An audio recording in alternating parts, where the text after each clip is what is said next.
starter med en afspænding, som varer cirka 10 minutter. Og det tjener 2 formål.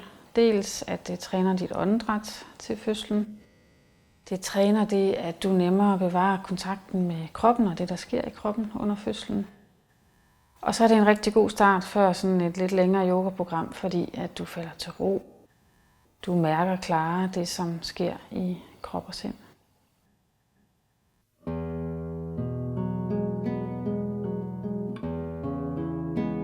Velkommen til afspænding og åndedrætstræning. Forberedelse til din fødsel. Læg dig på ryggen eller på siden i en god stilling, hvor du kan slappe af i hele kroppen. Læg dig, så der ikke er nogen del af kroppen, du skal holde på. Du kan give slip i alle muskler. Brug gerne et par puder til at understøtte din krop, hvis du ligger på siden, f.eks. mellem knæene, hvis det føles godt.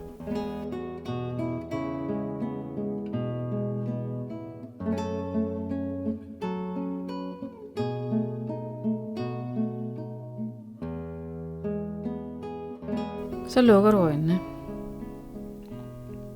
Mærk efter, om du kan komme til at ligge lidt bedre.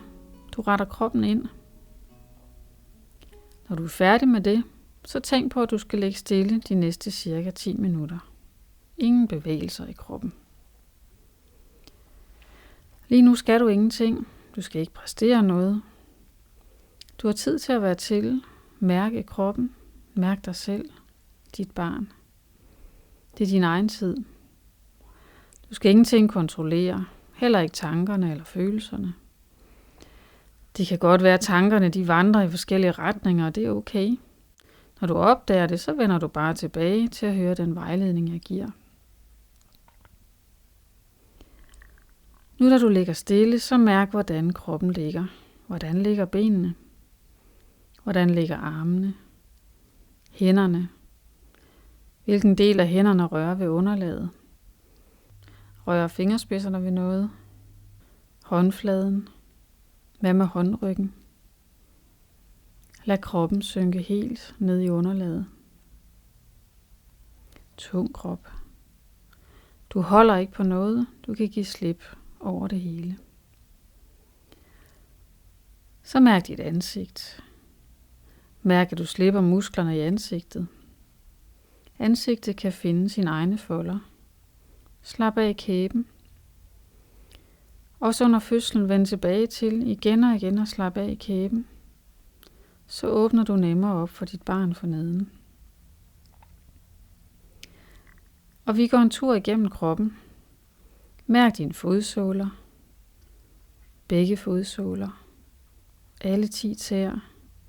Begge fødder. Dine underben. Lægmuskler. Skinneben. Knæ. Begge knæ. Højre lår. Og så over til venstre lår. Begge lår. Mærk din endetarm. Mellemkødet. Skeden. Kønslæber.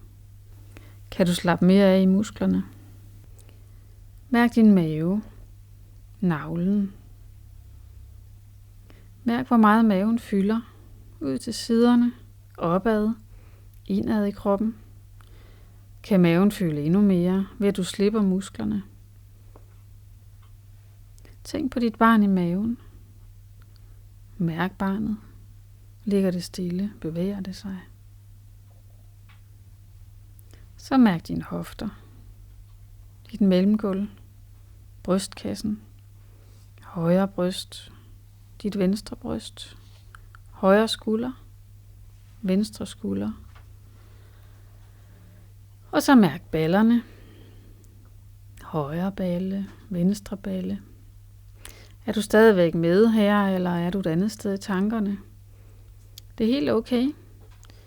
Indimellem så opdager du det, og så vender du bare tilbage til at høre instruktionerne. Og det var ballerne, vi var nået til. Så flyt din opmærksomhed op til lænden. Til højre side af ryggen. Mærk venstre side af din ryg. Skulderbladene. Skuldrene. Mærk halsen indefra. Dit baghoved. Højre side af hovedet. højre øre, venstre side af hovedet, venstre øre, toppen af hovedet og dit ansigt, panden, næsen, næsetippen, højre kind, venstre kind, læberne, hagen. Mærk, at kæben er afspændt. Specielt i den fase, hvor barnet bevæger sig nedad gennem bækkenet, så hjælper du det på vej ved at slappe af i kæben og tænke på at give plads for neden. Det gør en forskel. Mærk nu hele kroppen. Kan den blive endnu tungere? Tung krop. Nu er du gået igennem hele kroppen og har givet slip i alle dele. Det gør du også under fødslen. Igen og igen vender du tilbage til at give slip i alle muskler. At give dig hen til det, der sker. Under fødslen arbejder kroppen allerbedst, når den er afspændt. Så produceres de hormoner, der laver gode vejer i de helt rigtige mængder. Og du kan få en oplevelse af at være i kontrol midt i det hele. Også når vejerne er intense. Du er stilheden i orkanens øje. Så ret opmærksomheden mod dit åndedræt. Kroppen bevæger sig en lille smule, når den trækker vejret. Mærk det. Maven, brystet, hæver sig lidt på indånding og sænker sig på udånding. Måske bare en meget lille bevægelse. Giv dig tid til at mærke den lille bevægelse. Lige nu gør du ikke noget med åndedrættet. Det strømmer, som det selv vil. Overfladisk eller dybt, det er lige meget. Kroppen bestemmer rytmen. Det bevæger maven og brystet op og ned. Følg den bevægelse. Mellem vejerne, så lader du åndedrættet strømme frit, sådan som du gør nu. Mærker kroppen, mærker åndedrættet. Nu skal vi til at praktisere det åndedræt, som du skal bruge under vejerne. Du starter åndedrættet, når vejen starter, og slutter, når vejen slutter. Og imellem vejerne, så er det spontane åndedræt. Træk vejret ind gennem næsen, ned i maven, langt ned under navlen, så maven udvider sig, så fylder du brystet. Holder vejret et øjeblik og giver så slip på udånding. Luften strømmer ud gennem munden. Igen, træk vejret ind gennem næsen. Fyld op med luft ned fra maven. Maven går udad. Du fylder luft op i brystet også. Holder vejret behageligt længe og giver fuldstændig slip på udåndingen gennem munden. Fortsæt med det. Ind gennem næsen, langt ned i maven. Fyld op med luft i brystet, hold vejret. Giv slip på udåndingen gennem munden. Giv slip i hele kroppen, når du ånder ud. Fortsæt med de dybe åndedrag. På indåndingen kommer du ned i kroppen, mærker hvad der sker i den. Siger goddag til vejen, til smerten. Du undgår ingenting, du rummer det hele. Og hver eneste gang du ånder ud, så giver du slip på kroppens muskler og forestiller dig, at du åbner dig for barnet. Ind gennem næsen, langt ned, fylder op med luft. Holder vejret. Giv slip på udånding gennem munden. 2 åndedræt til, dem laver du selv, og så stopper du med det.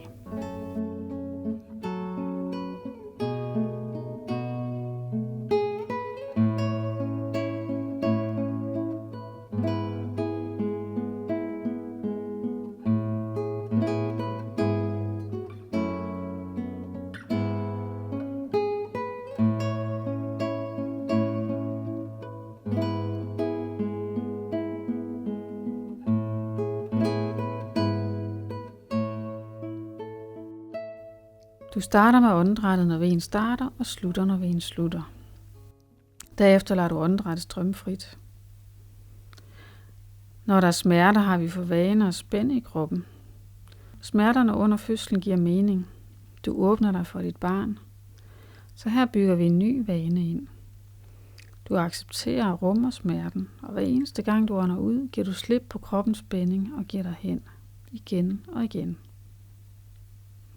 Vi tager åndedrættet en gang til. Forestil dig, at du mærker, at en V er på vej. Og ind gennem næsen, langt ned i maven, helt ned til smerten. Mærker den, fyld maven, fyld brystet, hold vejret.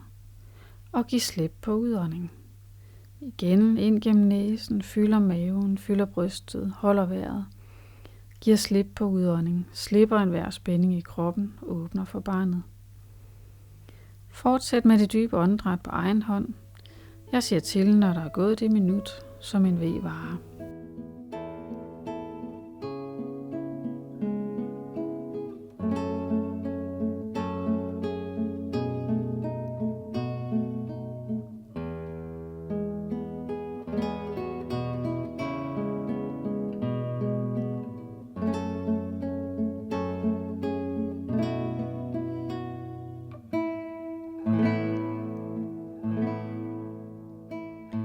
Så er vi en slut.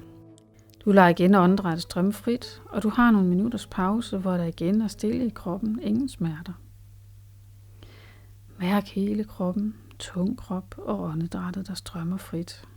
Hæver sig, sænker sig i maven og i brystet. Under fødslen begynder du at bruge åndedrættet, når du mærker, at du får svært ved at slappe af under vejerne. Så er det tid til at hjælpe afspændingen og kontakt med kroppen på vej med dit åndedræt. Under de mest intense vejer, når livmodermunden åbner sig de sidste centimeter, så holder du fast i åndedrættet med din vilje, uanset hvad der sker i kroppen. Du tager beslutningen nu. Når vejen starter jeg med mit åndedræt og laver det lige indtil vejen er slut. Måske åndedrættet forandrer sig af sig selv, som fødslen skrider frem. Når livmodermunden åbner sig de sidste centimeter, bliver åndedrættet ofte hurtigere og lidt mere overfladisk. Og sker det af sig selv, og det fungerer godt, så er det fint. Træn denne her afspænding af åndedrættet mange gange. Gerne hver dag op til fødslen, så vil det være nemt for dig at bruge det, når fødslen kommer. Du kan også træne åndedrættet alene, uden at bruge denne her vejledning. Du kan bruge det for eksempel, hvis du har ondt et sted, trænger til at slappe af, eller lige før du skal sove. Mærk igen din krop. Hele kroppen. Mærk, hvordan den ligger. Og så er det igen tid til at åbne øjnene og bevæge på kroppen.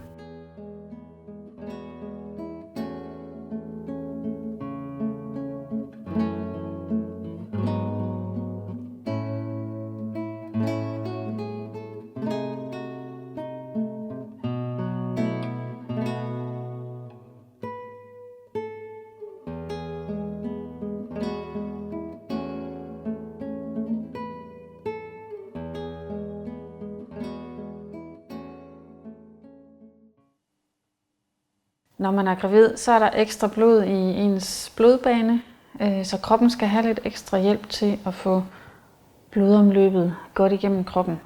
Det, der er ekstra tyngde på, det er benene, fordi at livmoderen den tynger ned mod bækken og ben.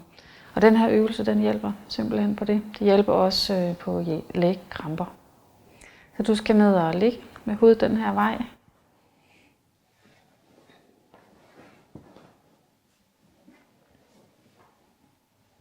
Og starter med at have det ene ben bøjet og det andet ben strakt. Armene dem lægger du lige, hvor du har lyst til. Så løfter du det strakte ben langsomt op, og det skal faktisk være rigtig langsomt. Samtidig med, at du strækker og bøjer i foden, så løfter du bare benet op, strækker helt ud i tæerne og bøjer maksimalt, strækker og bøjer og strækker og bøjer. Og det gør du, indtil du ikke kan få benet længere op. Og gerne med så strakt knæ som muligt. Du kan også lige folde hænderne omkring eller tage fat omkring låret, så er det nemmere at holde benet lodret. Og når du så er lodret, så drejer du foden rundt i cirkler. Og her handler det om at få foden ud i alle yderstillinger. Så det her, det handler ikke om at komme rundt så mange gange som muligt, men at gøre det grundigt. Og så den anden vej rundt.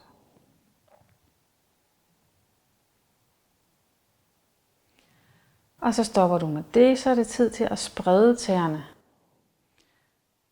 Og krumme tæerne, så du simpelthen knytter tæer og spreder tæer og knytter tæer og fortsætter med det lidt tid.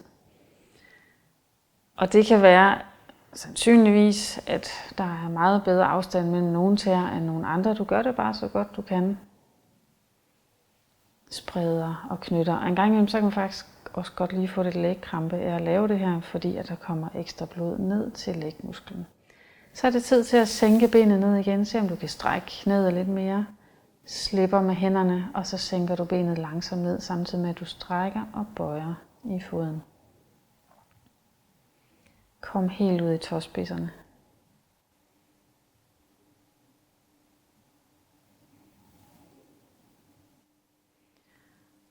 Og så lige et øjeblik, hvor du slipper hele kroppen. Slipper benets vægt. Og skifter ben, så du bøjer det strakte ben og strækker det bøjede ben.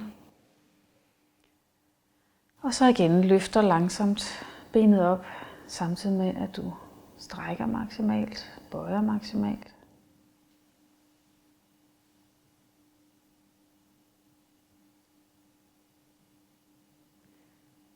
Og det fortsætter du med, indtil du ikke kan få dit ben længere op. Og så er det tid til at tage fat omkring låret, så du holder på benets vægt. Og så laver du cirkler med foden langsomt hele vejen rundt, hvor du mærker, at du kommer ud i alle positioner. Og så du får din opmærksomhed flyttet helt ud i foden og tæerne, tåspidserne. Den anden vej rundt.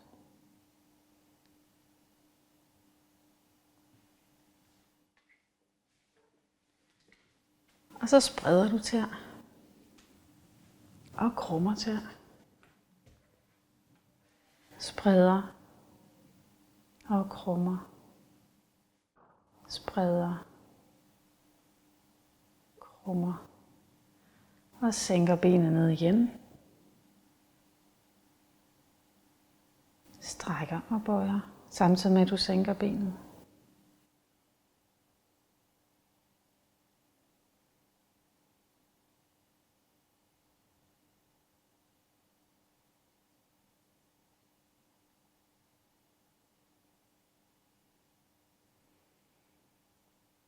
Og så slipper du hele kroppen et øjeblik.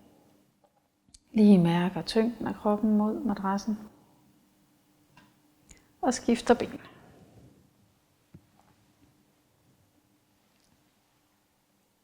Langsomt løfter du benet op, samtidig med at du strækker og bøjer. Kan du mærke dine tåspidser? Helt ud i enden af stortåen.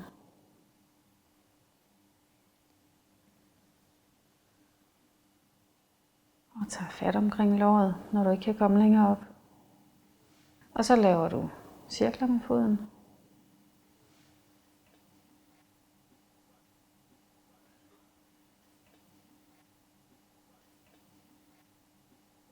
Og den anden vej rundt.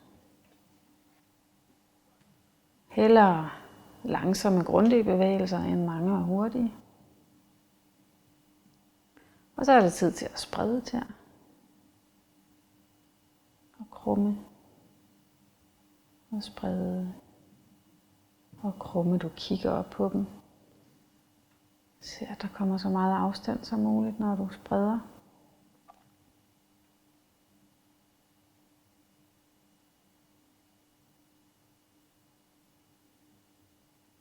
Og så sænker du ned igen. Samtidig med at du strækker og bøjer.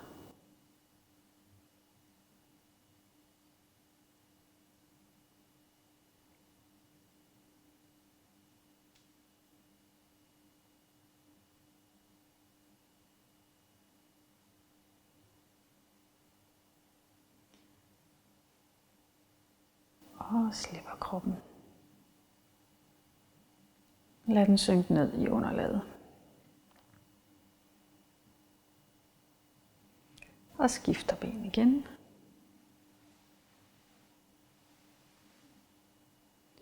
Løfter benet langsomt op.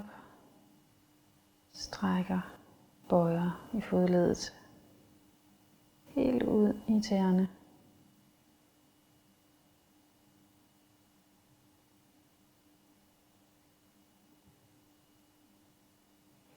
Og når benet ikke kan komme længere op, tag fat omkring låret. Laver cirkler med foden.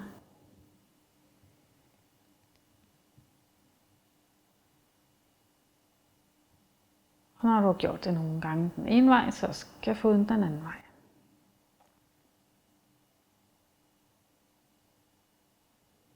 Og når du synes det er nok, så spreder du tær, krummer tær.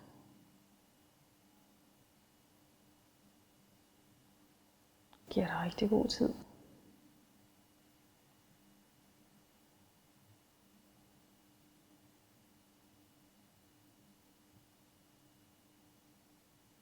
Og sænker benet langsomt ned, samtidig med at du strækker og bøjer i foden.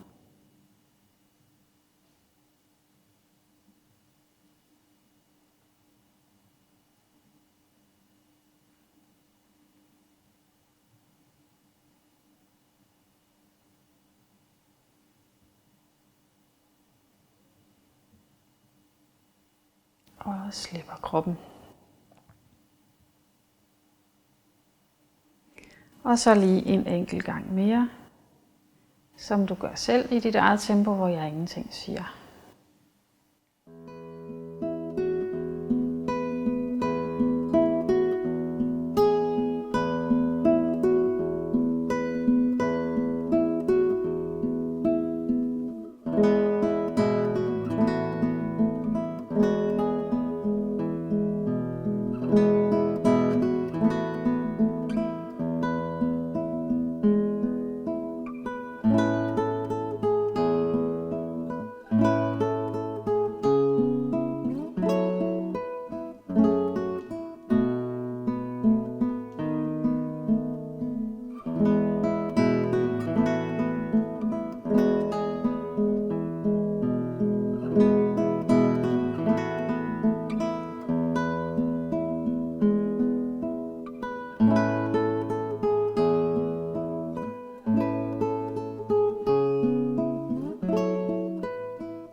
Og så stræk lige begge ben.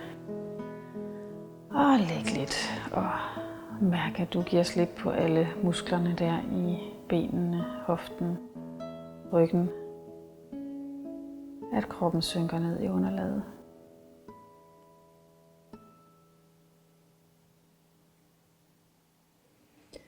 Og så er det tid til at komme op og sidde igen.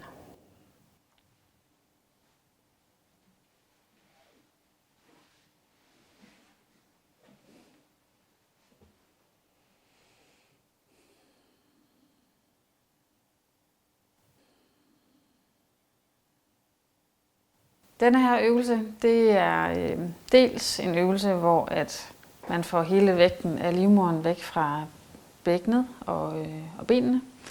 Og det er rigtig godt for blodcirkulationen væk fra ben og bækken. Og mens du står i øvelsen, så kommer du til at lave nogle knibeøvelser eller bækkenbundsøvelser. De har lidt forskellige navne. Og det er jo godt for mange ting. Det er dels godt for, at du kan holde på urin og afføring her i graviditeten. Og det er faktisk også noget, man kan se en effekt af, når man bliver gammel som kvinde, at man har trænet de her ting i graviditeten og efter fødslen. Og så det med at træne bækkenbunden har også en betydning for, når du skal føde, at du bliver god til at åbne op og give slip til sidst, når barnet skal fødes. Det du skal, det er, at hvis du starter med at komme op og stå på alle fire,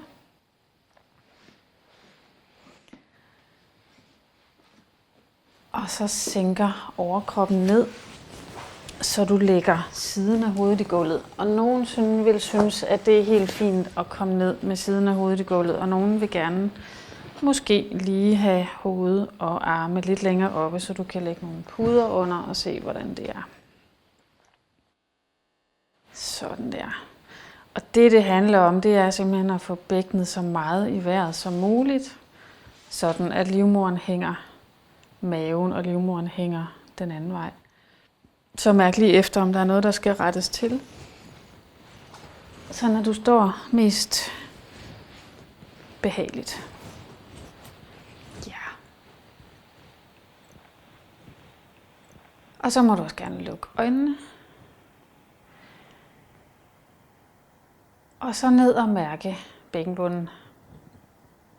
Så mærk endetarmen og mellemkødet og skede, urinrør. Mærk, om det er trukket lidt sammen, eller om du står afspændt også med den del af kroppen. Og så starter vi meget, meget stille og roligt med, at du laver en lille sammentrækning med din endetarm. Så lidt, så du kun lige mærker, at okay, jeg får trukket sammen i den. Og så giver du slip igen.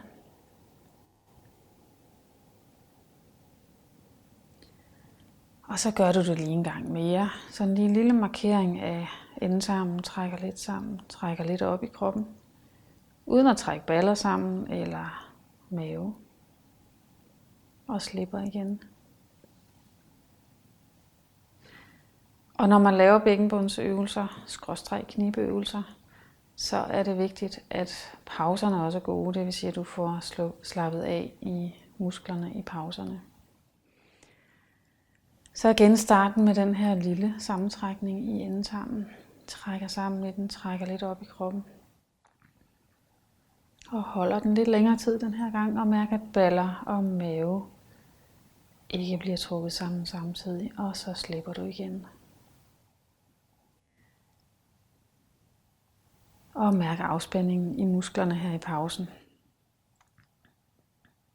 Og en gang til trækker sammen i endetarmen. Først en lille bitte sammentrækning, hvor du mærker, okay, det er faktisk endetarmen, jeg har fat i.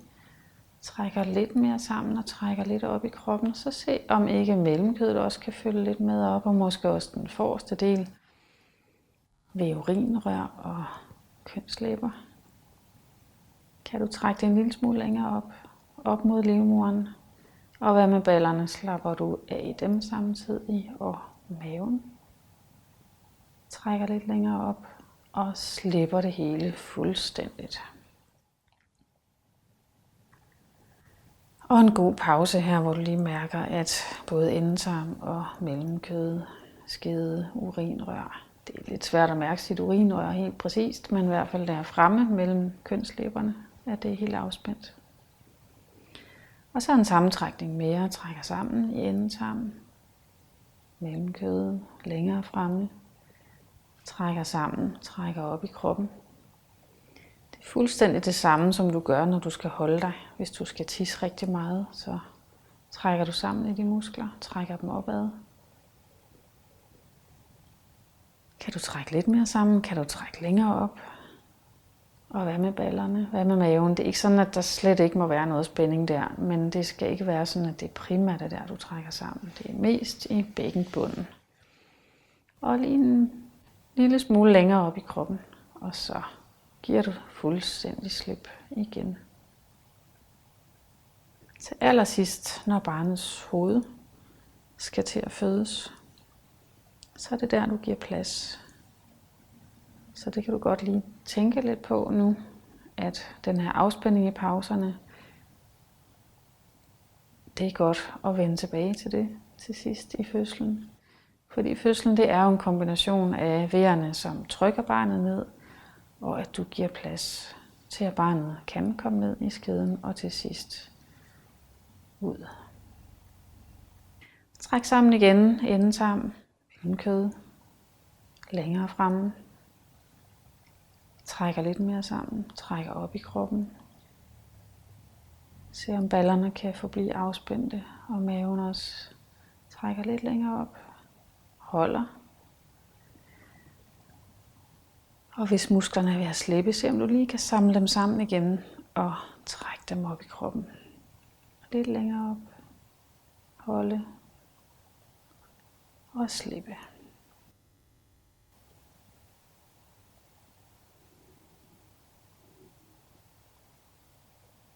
Giver fuldstændig slip. Åbner forneden. Mærk, hvor meget du kan åbne, mens du står i den her stilling.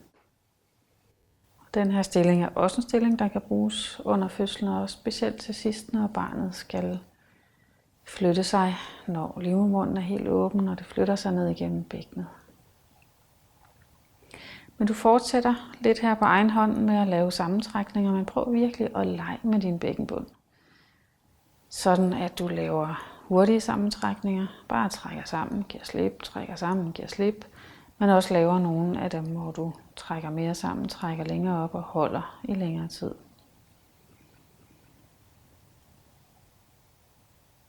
Prøv at lade lysten styre. Så når jeg nu lige om lidt tier stille, så er det ikke mig, der bestemmer, hvor lang tid du holder, eller hvordan du gør det, så træk sammen. Forrest og bagtil og midt i. Men lige præcis sådan, som du har lyst til, hurtigt, langsomt, som du synes.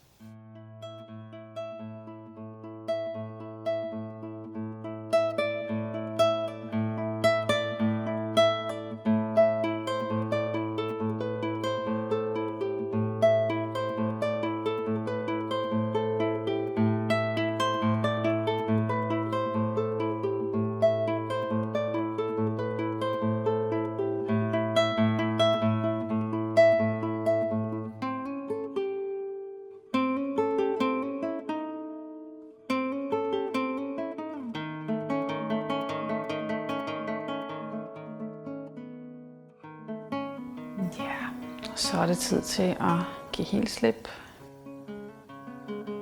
Omkring åbningerne, endetarmen, skeden, urinrør og i området omkring, i ballerne, i maven. Mærk lige her til sidst, om maven kan hænge endnu mere. Er der nogle mavemuskler, du kan slippe?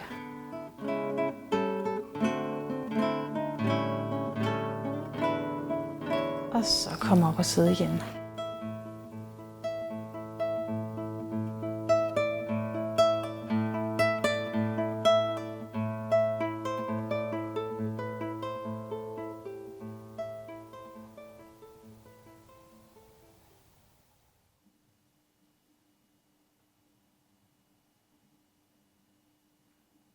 Denne her øvelse, det er en styrkning af rygmusklerne. Når man er gravid, så har man jo ekstra vægt fremad.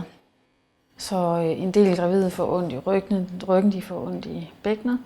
Og den her øvelse, den kan i hvert fald hjælpe på rygsmerter og det at få en stærkere ryg.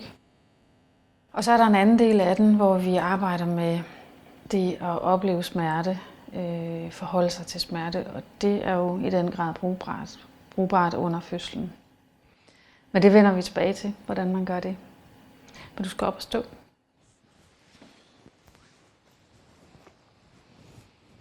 Ja, og stå med sådan en god afstand mellem fødderne, og gerne parallelle fødder. Så de ikke sådan lige kommer ud til siden, men parallelt. Og armene, de hænger bare ned langs med siderne, og du starter med lukkede øjne.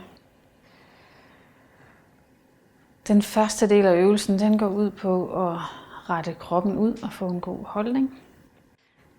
Så du forestiller dig, at der står en person bag ved dig, og lige den her gang, der gør jeg det. som tager fat i en tot hår lige på toppen af hovedet og trækker blidt opad. Så når du mærker, at du bliver rigtig lang, strækker dig op mod loftet. Når du ikke kan blive længere, så giver personen slip. Og så mærker du efter, om du kan stå mere afspændt uden at falde sammen. Så uden at du falder sammen i kroppen, så mærker om maven kan fylde lidt mere. Om du kan slappe af i ballerne.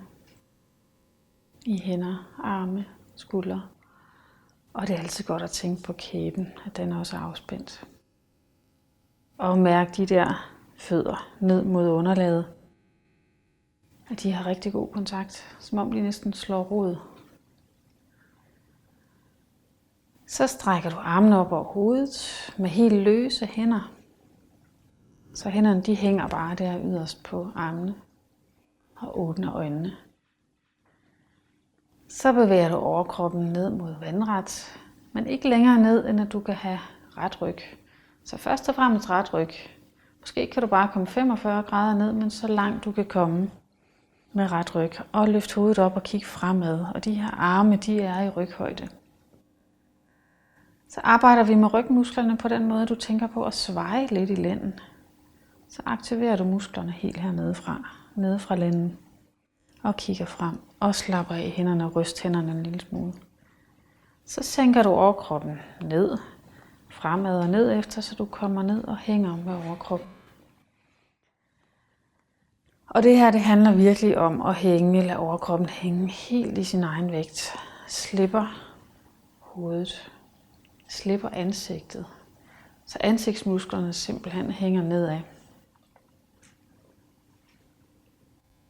Og så mærk efter, om det strækker ekstra meget et eller andet sted i den her stilling. Det kan måske være bag på lårene eller oppe i lænden. Det kan også være et andet sted hos dig. Og hvis det gør ondt, så mærk efter, hvor gør det allermest ondt. Ind midt i smerten flytter du din opmærksomhed, der hvor den er mest intens. Mennesker de oplever forskelligt. Nogle oplever sådan meget med visuelt, og andre de mærker mere, så måske er der en form eller en farve på smerten. Hvis den flytter sig, så flytter du med hele tiden der, hvor den er mest intens. Så i stedet for at undgå smerten, så går du ind og rummer den helt og holdent. Og lige her til sidst mærk efter, om du kan slippe kroppen endnu mere. Slipper arme, slipper hovedet, slipper ryggen. Så skal du op mod vandret igen. Retter ryggen ud. Arme i ryghøjde, løse hænder, kigger frem, slipper kæben. Og så er det lille svar i lænden, og lige mærker du svarer der, aktiverer rygmusklerne hele vejen nedefra og herop. Husk at trække vejret. Og så strækker du igen kroppen opad, armene op over hovedet, løse hænder og armene ned langs med siderne. Ja, og stå lidt med lukkede øjne og mærke kroppen. Kan du lige give mere plads til maven? Nu er den blevet trykket her i øvelsen. Og så er det igen tid til at rette kroppen ud, så du forestiller dig nu, at der står en bag ved dig, tager fat i en tot hår på toppen af dit hoved. Og blidt trækker opad, så du bliver lang, op mod loftet. Hvor høj kan du blive? Og når du kan mærke, at nu kan jeg faktisk ikke blive højere, så slipper personen, som har fat i håret, slipper dit hår. Og mærker, hvor kan du egentlig give slip uden at falde sammen. Kan maven fylde lidt mere? Kan du slippe skuldrene? Kan du slippe ballerne? Og hvad med fødderne? Er de afspændt derned mod gulvet? Hvad med bækkenbunden? Har du trukket den lidt op? Kan den slippes en lille smule mere? Alt sammen uden at falde sammen i kroppen. Det kan du vende tilbage til et par gange om dagen. Når du alligevel står, eller hvis du sidder, kan du også lave den øvelse og mærke, hvordan kroppen rettes ud. Så er det tid til at strække armene op over hovedet igen, løse hænder. Stræk dem op mod loftet. Og åbne øjnene. Og så bevæger du overkroppen ned mod vandret, men med ret ryg. Så ikke længere ned, end at ryggen den er ret. Løse hænder, armene i ryghøjde. Og så laver du et lille svej i lænden, så du aktiverer de nederste rygmuskler, næsten helt nede ved ballerne. Og hele vejen op. Og så sænker du overkroppen ned mod gulvet.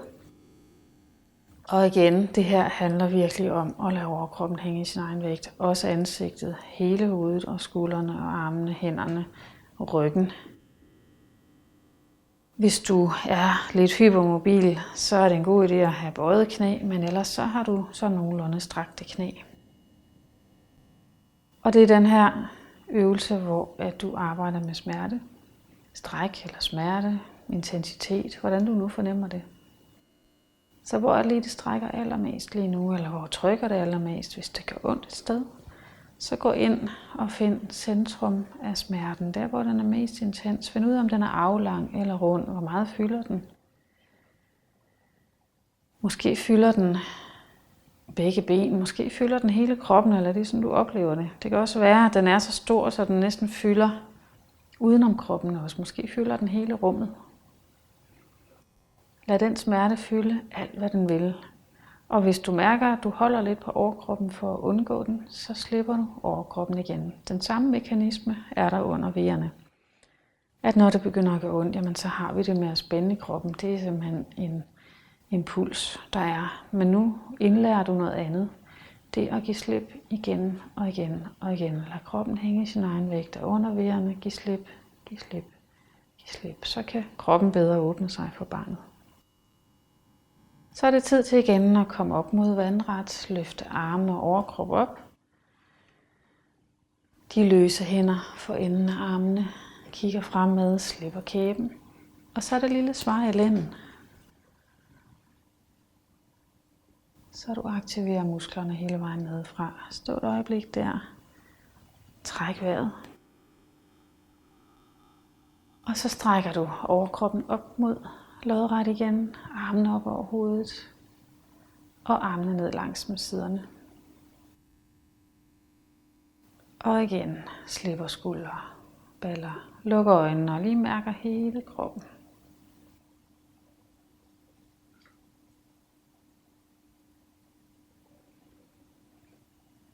Og forestil dig, at der står en bagved dig, trækker i en hårtop på toppen af hovedet. Så nu bliver kroppen rettet godt ud, bliver lang, op mod loftet.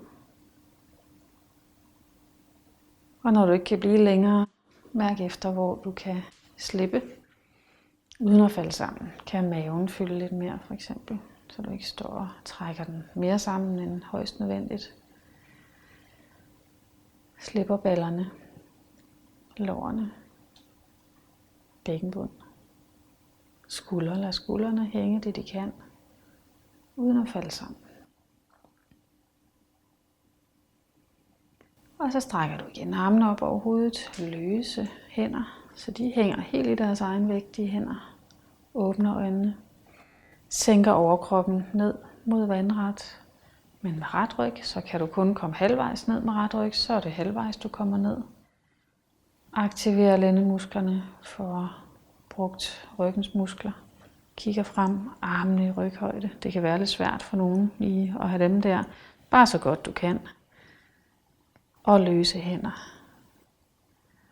Og så sænker du overkroppen igen ned og hænger.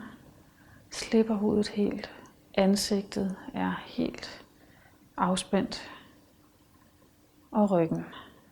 Du hænger. Og så arbejder du med stræk. Smerte, hvis der er det. Ligesom under en V. Går ind i kroppen og finder ud af, hvor er det her mest intenst. Så det ikke er noget, du undgår. Det er ikke noget, du går væk fra. Du bliver ikke fanget i frygten eller angsten for smerten eller det, der sker i kroppen, fordi du går direkte ind i det. Mærker det. Så hvor er det lige nu? Er det bag på lårene eller et andet sted? Og sådan helt konkret beskriver det ind i dig selv. Hvordan er det, smerten ser ud? Hvilken form har den? Hvor meget fylder den? Og der er ikke nogen regler for, hvordan det her det kan føles. Sådan som det er for dig lige nu. Og mærk, at du igen slipper kroppen.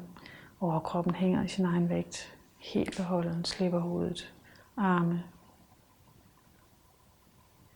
Igen og igen slipper kroppen. Det gør du også under V'en. Som jo kun varer 1 minut til 1,5 skal man huske. Så er der pauser imellem, hvor at der ikke sker noget i kroppen. Så er det tid til at komme op mod vandret igen. Armene lige frem. Kigger fremad. Løse hænder. Og så igen lænden, som du svejer lidt.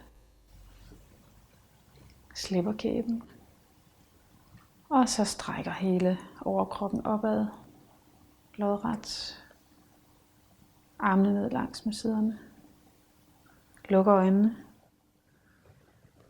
Står lidt. Forestil dig, der står en bag ved dig. Trækker op i håret.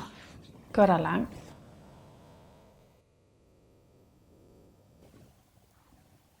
Og når du ikke kan blive længere, bliv stående lidt, så afspændt som muligt, uden at falde sammen.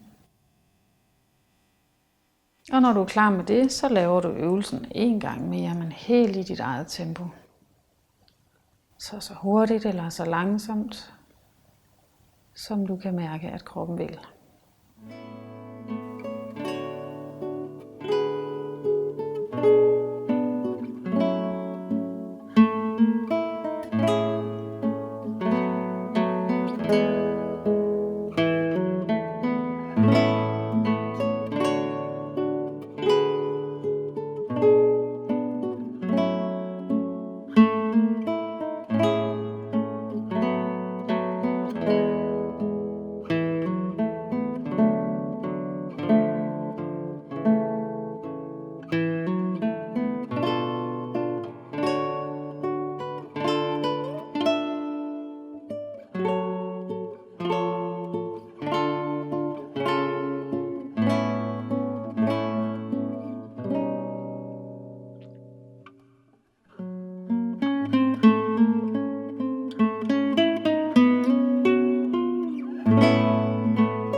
Så er det tid til at komme ned og sidde igen.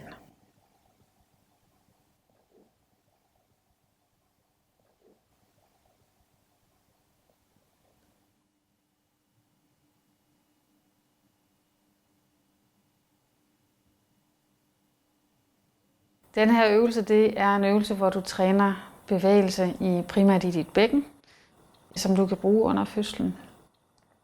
Det er sådan, at det med, at barnet bevæger sig ned igennem kroppen, ned igennem bækkenet, det er et samarbejde mellem, at livmoderen trykker barnet ned, at du åbner op for barnet, og at du bevæger dig. Det gør det simpelthen meget nemmere for barnet at komme ned igennem bækkenet. Og så er det også sådan, at bevægelse under fødslen, det lindrer smerte. Og du skal op og stå på alle 4.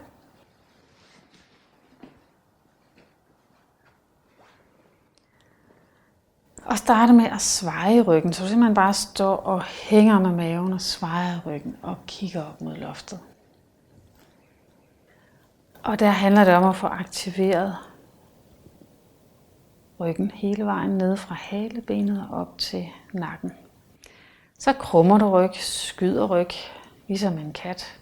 De er rigtig gode til at lave afstand mellem alle ryghvirvler, kigger ind mod maven. Så mærk lige efter ryghvirvlerne dernede ved lænden, får du dem med. Og lidt længere op i ryggen. Længere op mellem skulderbladene også, og op til nakken. Så svejer du igen, svejer ryggen, hænger i maven, kigger op, så får du også trukket halsen. Og krummer ryg. Kigger ind mod maven, skyder ryg. Rygvirvlerne skilles og svejer ryg. Kigger opad, maven hænger. Mærk hele vejen ned fra halebenet op til nakken. Og krummer ryg. Skyder ryg op mod loftet. Kigger ind mod maven. Får hovedet med i krumningen. Og svejer igen. Kigger op et par gange mere.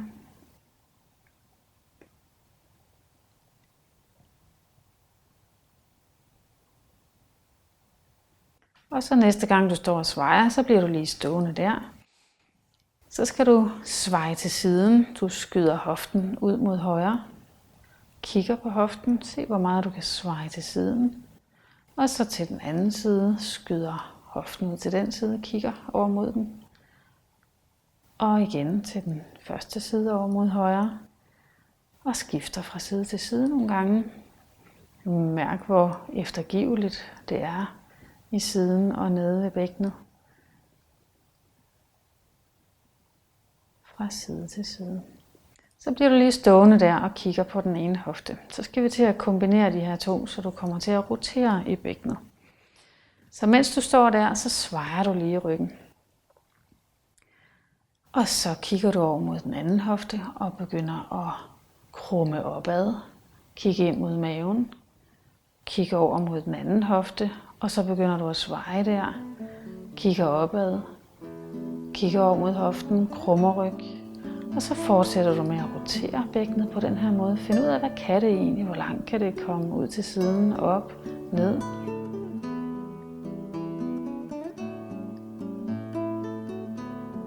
Og til den anden side, så du roterer simpelthen til den anden side. Og igen, hvor langt kan du komme ud? Hvor langt kan du komme ned? Hvor langt kan du komme op?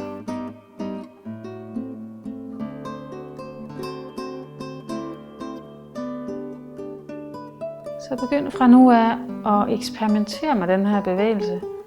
Og gør lige, hvad du har lyst til. Find ud af, hvad kan bækkenet. Lave hurtige bevægelser, lave langsomme bevægelser. Der er simpelthen ikke nogen regler lige nu. Leg med dit bækken. Og tænk det ind i fødslen, at du hjælper både dig selv og babyen på vejen ud ved at bevæge dig. Plus at det gør mindre ondt, når vejerne er der.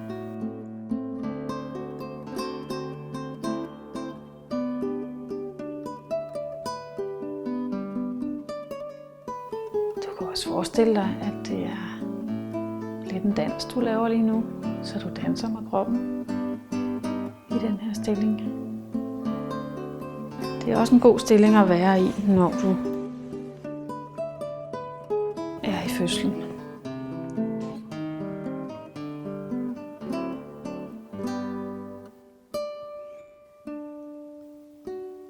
Man kan sammenligne det her med at bevæge bækkenet for at hjælpe babyen ned og ud med, når man skal have et par stramme bukser på. Hvis man står fuldstændig stiv og prøver at trække dem op, så kan det simpelthen ikke lade sig gøre. Hvis man står og vrider sig og bevæger sig og bruger sit bækken, så kan det lade sig gøre. Ja, så er det tid til at komme op og sidde igen.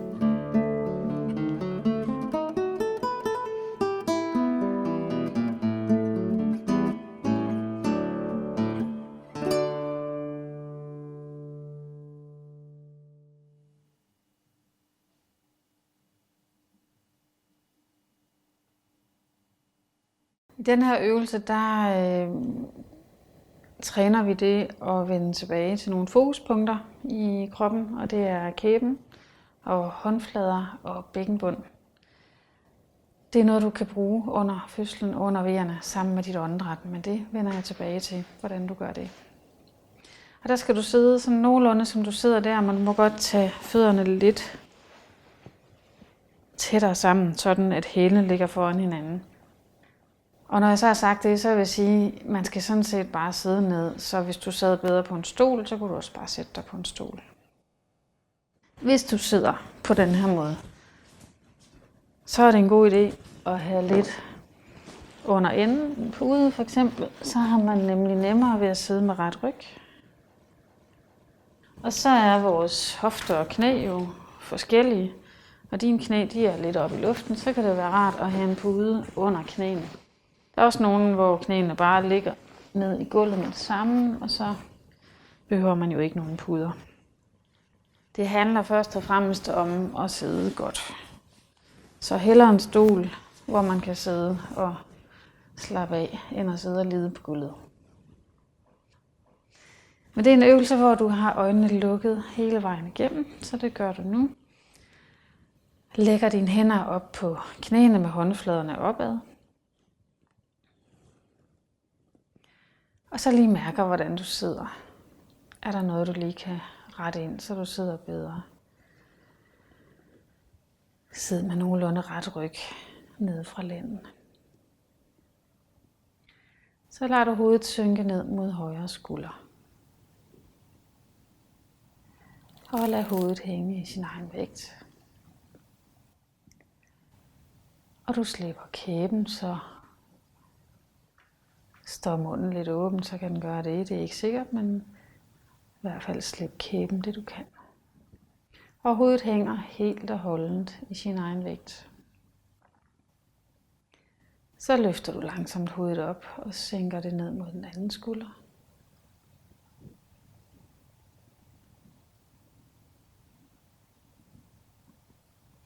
Lige ned til siden, så det er hverken sådan, at hovedet hænger frem mod brystet eller bagover, men lige ned mod skulderen. Og dit vigtigste fokus lige nu, det er at lade hovedet hænge i sin egen vægt, helt og holdent. Nogle gange, når det strækker, så holder man på det, der får det til at strække, men det gør du ikke lige nu, så det er noget af det, der er formålet med øvelsen, det er også at strække på spændte sener og muskler. Så du lader hovedet hænge alt, hvad det kan. Og løfter langsomt hovedet op igen. Sænker det ned mod den første skulder. Slipper kæben. Og mærker også lige, at du har åbne håndflader. Og bækkenbunden er afspændt. Så kæbe, håndflader, bækkenbund. Så løfter du igen hovedet op mod lodret, sænker det ned mod den anden skulder. Og nu er det jo sådan, at når du laver de her øvelser, så har du tid. Du har tid til at lade hovedet hænge.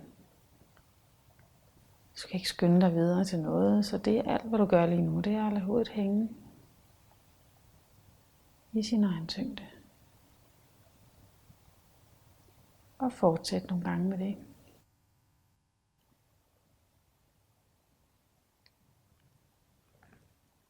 Og tjekker indimellem, at du ikke spænder op i kæben.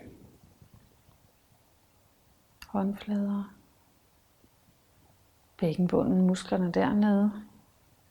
Ja, så åbne de nu kan være i den her stilling.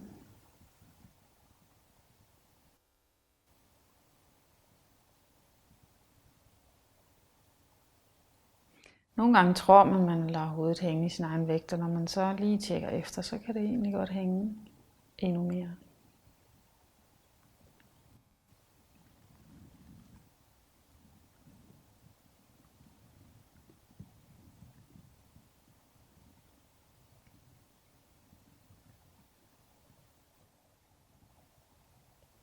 Så lad hovedet være lodret igen. Og lad det hænge lige ned mod brystet. Igen i sin egen tyngde. Og arbejde lidt med dit ansigt, at det virkelig hænger. Kæbe, kinder, næse, pande, øjne. Du holder ikke på noget der. Så løfter du langsomt hovedet op og sænker det bagover. Og lad munden stå åben, det den vil. Lad hovedet hænge i sin egen vægt. Lige hvis man ikke er vant til at lave den her øvelse, så kan det godt være, at man skal sænke hovedet langsomt bagover. For de fleste strækker det rigtig meget i halsen, så mærk hvordan det strækker. Tillad det at strække. Og gør det ondt, jamen så find ud af, hvor gør det allermest ondt. Og se om du kan rumme det. Og igen lad hovedet hænge. Så løfter du det op igen. Sænker det ned mod brystet. Og lad hovedet hænge alt hvad det kan.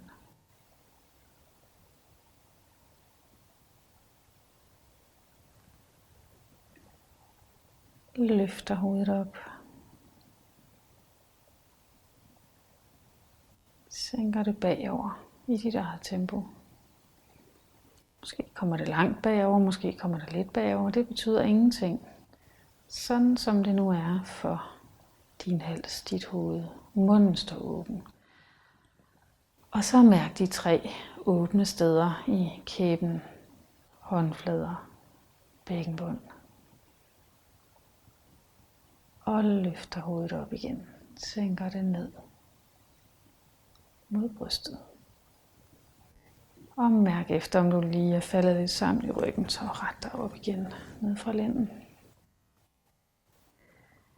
De her 3 områder, kæbe, håndflader, bækkenbund, vender du tilbage til igen og igen, når du bruger åndedrættet under fødsel eller under vejerne. At du igen og igen vender tilbage til, at de her 3 områder, de åbner sig. Løfter hovedet op igen. Sænker det bagover. Åben mund, løs kæbe, åbne håndflader, åben bækkenbund. Og måske denne her gang kan hovedet hænge endnu mere. Og strækket foran i halsen, eller måske det trykker bag til. Prøv at se om du kan mærke det lige præcis sådan som det er. Så du ikke holder på hovedet for at undgå noget, men du tillader strækket at være der. Det strækker ud på spænding og frigør energi.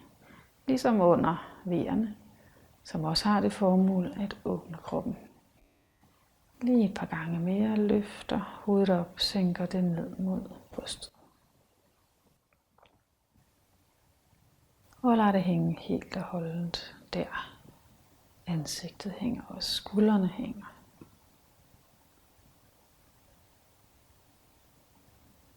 Og en sidste gang her med hovedet bagover.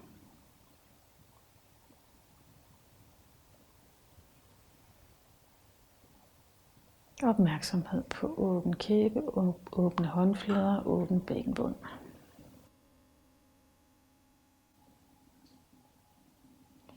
Og så op igen, fremad, ned mod brystet.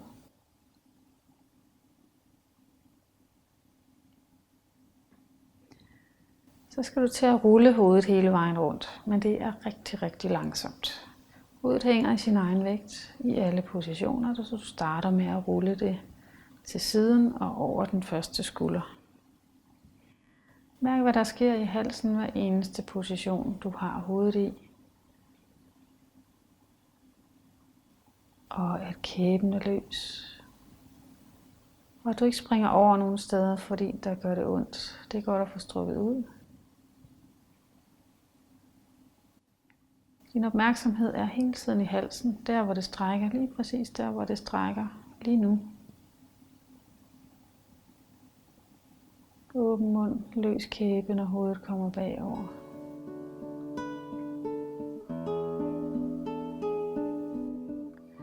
Og når du når ned til brystet, så den anden vej rundt.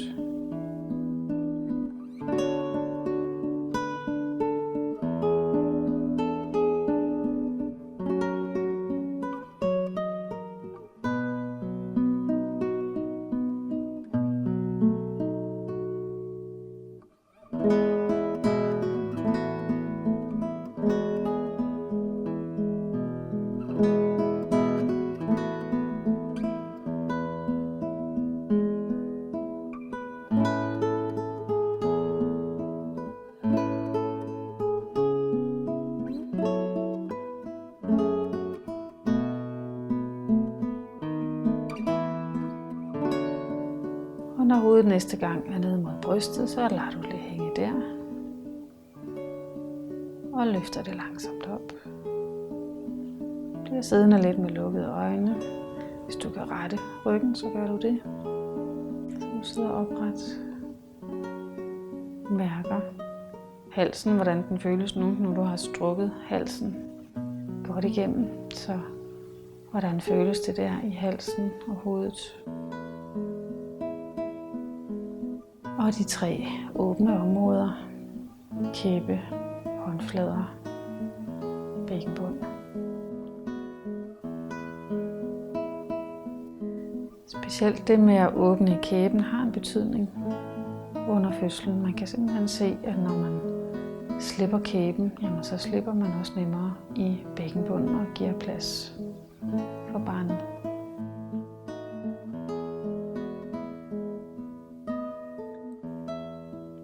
Så er det tid til at åbne øjnene igen.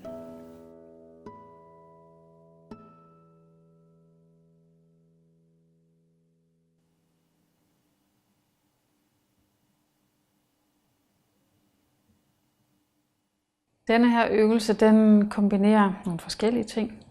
Dels så træner det at åbne i bækkenet.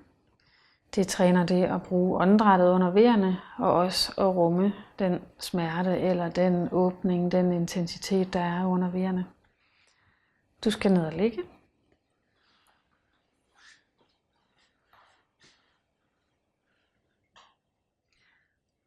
Og så sætter du fodsålerne i gulvet, bøjer benene så tæt på enden som muligt. Sætter fodsålerne mod hinanden og lad knæene hænge ud til siderne. De skal nemlig ligge så tæt inde på kroppen som muligt, så træk dem lige en lille smule længere op, og så kan man lægge noget under fødderne, som lige sidder lidt i spænd. Sådan at du kan slappe helt af i dine ben. Og for nogen, der kommer knæene helt ned og ligge i gulvet, og for andre hænger de sådan halvvejs ned. Det er simpelthen helt forskelligt. Så må du gerne strække armene op over hovedet, så de ligger i gulvet. Og ligge med lukkede øjne. Og først så mærker du lige, hvad der sker dernede ved inderlårene og hoften. Hvordan føles det at lade knæ og benene hænge herud til siden. Find ud af, hvor det strækker mest. Og gør det ondt, så finder du smerten der, hvor den er mest intens. Du kan forestille dig, at du har sådan en mental finger, som du går ind og prikker til den med. Så du simpelthen rører ved den. Og holder du lidt på dine ben stadigvæk, så se om du kan slippe dem lidt mere. Det er selvfølgelig kun dig, der ved, om noget gør skade på din krop, men hvis du ellers ikke har nogen skavanker der i hofter og ben, så er det helt sikkert at lade de knæ og ben hænge ud til siden. Så skal vi i gang med at bruge åndedrættet, sådan at du ånder ind gennem næsen, fylder luften helt ned i maven og op i brystet. Holder vejret lidt.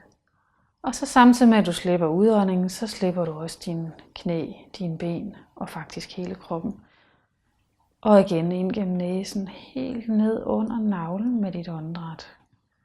Fylder op med luft i brystet, holder vejret. Slipper hele kroppen, slipper benene en lille smule mere, når du ånder ud. Og fortsæt med det nogle gange. Du kan også forestille dig, at du fylder indåndingen derned, hvor smerten er, der hvor det strækker, hvis det altså strækker for dig i den her stilling. Kommer ned og rører ved spændingen. Og på udåndingen slipper lidt mere af den.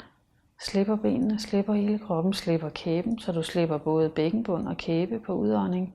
Og fortsætter med det her dybe åndedræt. Flytter det helt derned, hvor du mærker mest, hvor det er mest intenst i den her stilling. Og hver eneste gang du ånder ud, slipper ben, slipper hele kroppen, åbner bækken, åbner kæbe og fortsæt med det. Så langt ned som muligt. Ned og mærke det, der sker i kroppen. Og hver eneste udånding bruger du til at slippe endnu mere. Nu har du allerede ligget i den her stilling en hel del længere end en V varer. Men det er den her måde, du bruger åndedrættet på under V'erne. Kommer godt ind i kroppen, mærker det, der sker i den, holder vejret og giver slip. Alt, hvad du kan, åbner op for neden, i kæben, i håndfladerne, slipper kroppen.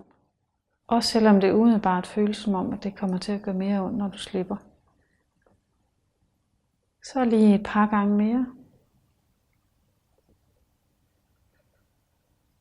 Slipper kroppens tyngde på hver udånding. Sidste gang.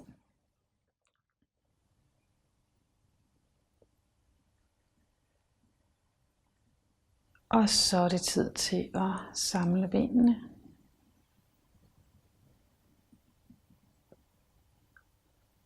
Og kom op og sidde.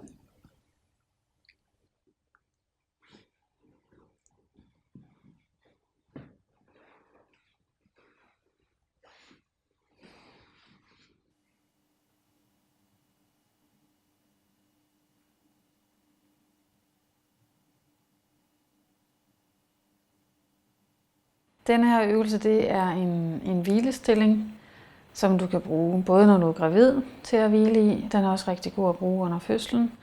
Og så er den god til at afslutte sådan et øvelsesprogram, hvor du bare ligger og mærker, hvordan alle øvelserne har forplantet sig i kroppen.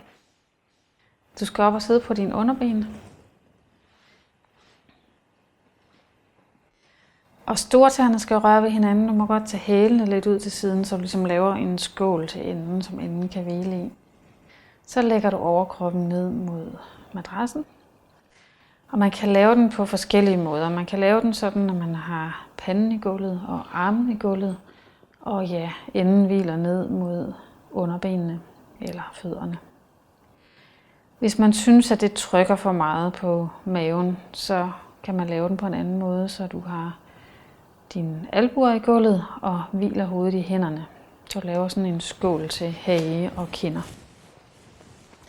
Det kan også være, at du føler, at der er for meget tryk her mellem lår og underben. Så hvis du lige løfter lidt op, så kan man lægge en pude imellem her, hvis det føles bedre.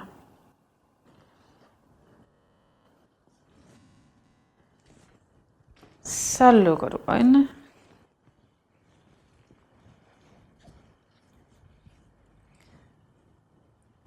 Og der sker ikke andet i nogle minutter, end at du ligger her. Hvis du lige kan mærke, at der er noget, der skal rettes til, så du ligger så godt som muligt, så gør du det.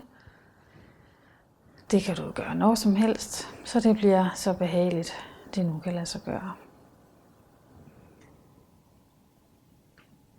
I den her stilling, der har du foldet kroppen omkring maven, så det er maven, der er centrum. Maven, livmoder, barnet inde i maven. Mærk om du kan give mere plads til maven, kan den hænge mere end den gør. Og så prøv at gå ind i maven og mærke den indenfra. Kan du mærke barnet derinde, hvor meget den fylder? Måske sover den lige nu, det kan også være, at den bokser noget, fordi at den jo bliver trykket lidt på, når du ligger sådan her. Mærk varmen i maven, mærk livet i maven, energien i maven. Og maven, det er jo hele vejen fra maveskindet, fra navlen, fremad og bagud i kroppen, hele vejen over til rygsøjlen. Og også ud til siderne, den del af maven, der rører ved lårene og inde midt i. Så bliv der i maven. Igen, mærk om den kan hænge lidt mere. Varmen i maven. Dit barn der. Fra navlen til rygsøjlen. Ligger du og spænder nogle steder, kan du synke længere ind i stillingen. Mærk igen maven.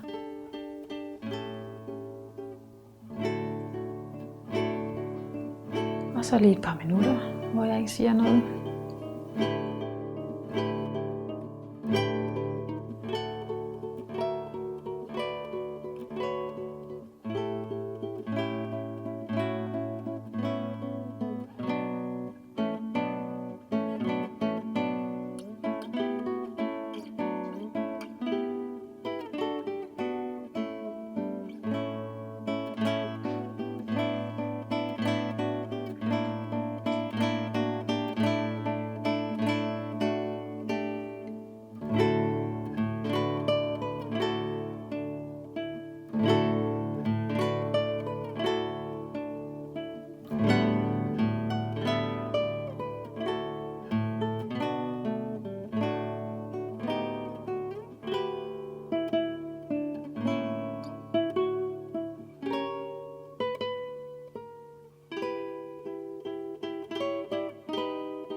Mærk maven.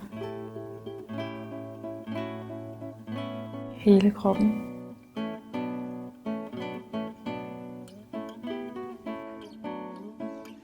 Og så kommer du langsomt ud af stillingen igen.